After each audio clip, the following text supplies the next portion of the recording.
now happened. I mean, this is something, this is something which has started, since a long time, even before Al Ahly won the Champions League, the last African Champions League.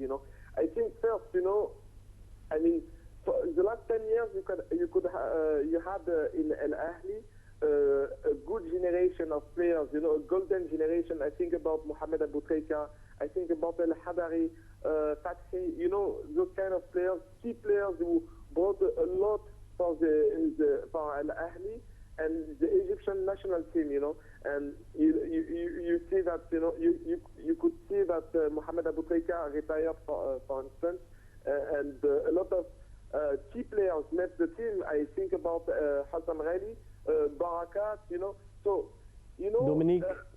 At the moment, you don't have a lot of key players like Goma, like Fathi, Yes. and you have upcoming generation, some youngsters who are very talented, but, they need to be guided, and actually, you have only Goma and Fathi to guide them, and I think it's not enough, on the pitch. And also, those both players that I mentioned, Goma and Fathi, they are not at their best. You have Fathi, who is a good player, but always injured. You have Goma, who is 38 now, so this is something. So I think there is a problem with the management. I heard that there is a problem. I mean, I heard from some players from Al Ahly that the management is not at the point. It's not the slick management. You have some players who are on the pitch, but yes. they do not train very well, for instance. I think that there is something, I mean, there is a bad feeling between the players, and also, I think that Mohamed Youssef till now didn't find a key team, all yes. the time he will change the players, he will change the team. So I think that Frederick, all of this, if you may allow me. Right, so let's have a short break after the African Super Cup, and then when we return, we'll be speaking about the FA Cup in England.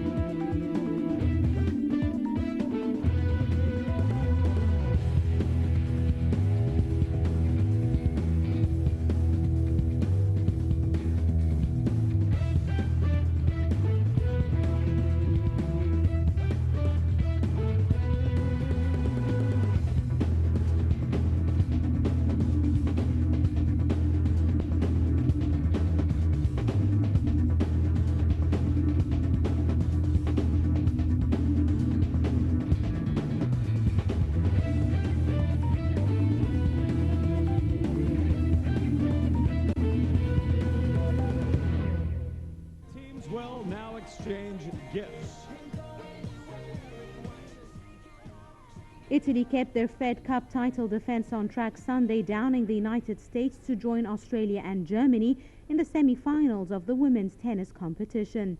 Karen Knapp claimed the decisive third point for Italy, giving them an unbeatable 3-0 lead with a 6-3, 7-5 victory over American Alison Risk.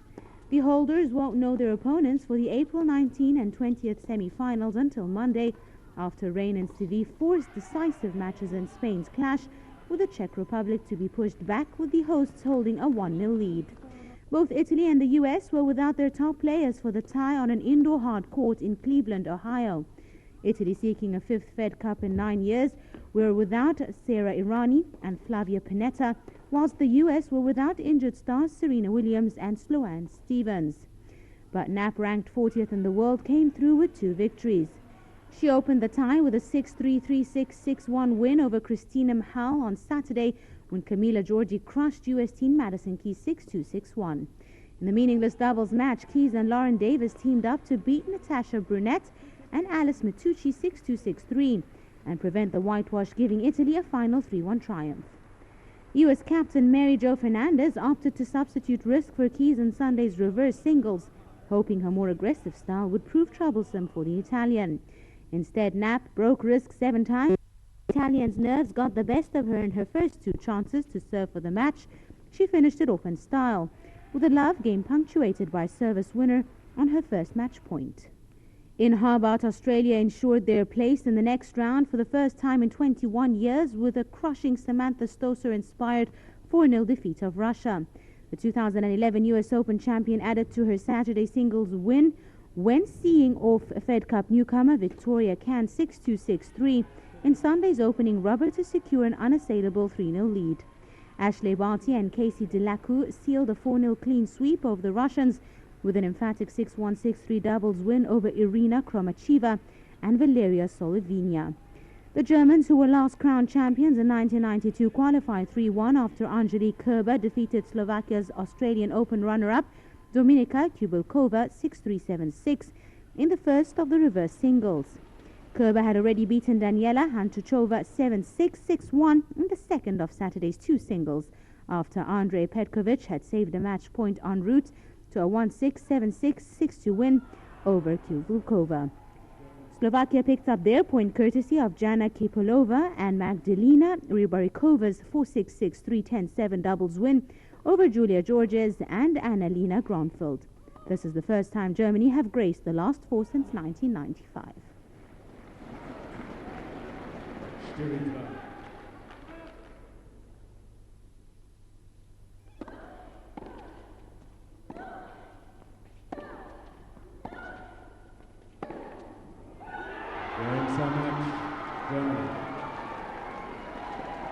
2 sets to love, 6-3, 7-6.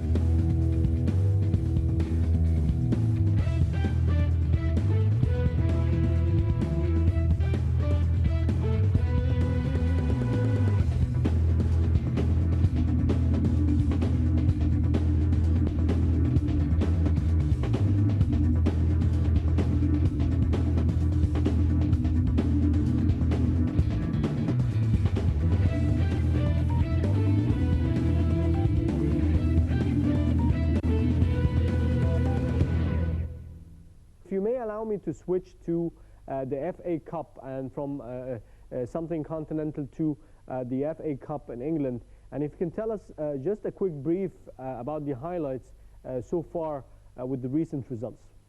Yeah, yes, of course, you know, everybody, I mean, the match that we had to see was Manchester City and Chelsea, because Chelsea is the new Mohamed Salah's team. And yes. I know that here in Egypt, everybody now is supporting Chelsea for this point.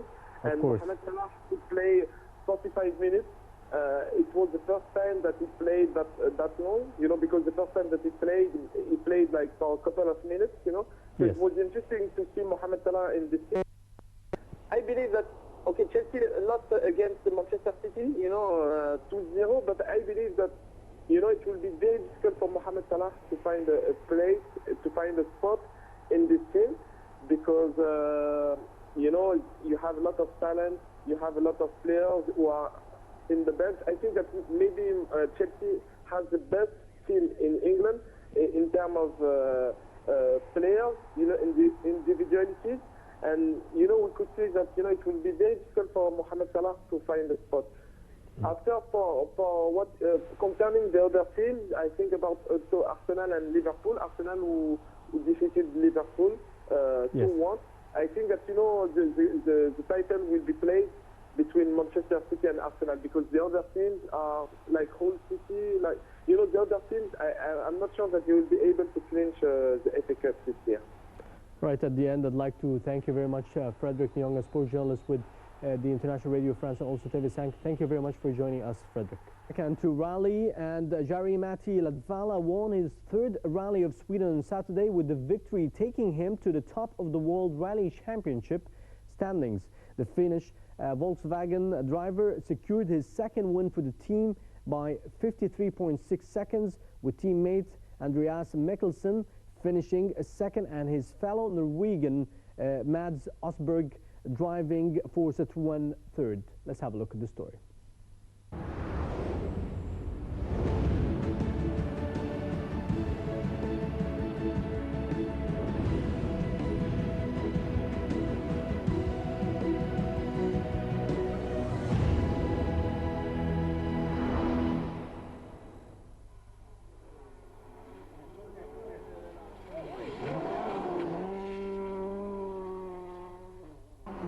Matti Latvala won the Rally of Sweden, the Finnish driver coming in almost 1 minute clear of the Volkswagen teammate Andreas Mikkelsen on Saturday to take control of the World Drivers' Championship.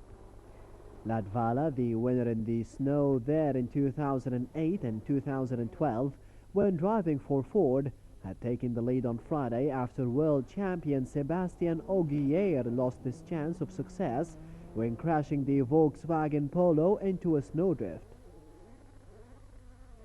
In third came Mats Osberg, only 6 seconds adrift of the fellow Norwegian Mikkelsen. Latvala won 5 of the 23 special stages and comfortably held off the chasing pack after hitting the front from the 10th special. Ogier, attempting the follow-up last year's win in Sweden, saw his chance of success disappear when careering off the road on the 8th stage. The Frenchman made a decent fist of trying to get back into the race, eventually finishing 6th, 4.5 minutes down. Latvala now tops the overall driver standings on 40 points from Ogier with 35 and Osberg with 30. The WRC season moves on to Mexico for the third leg, starting on March the 6th.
Well, with this, we come to the end of this edition of Sprint. We'd like to thank you very much for joining us, and we hope you enjoyed this edition as much as we had.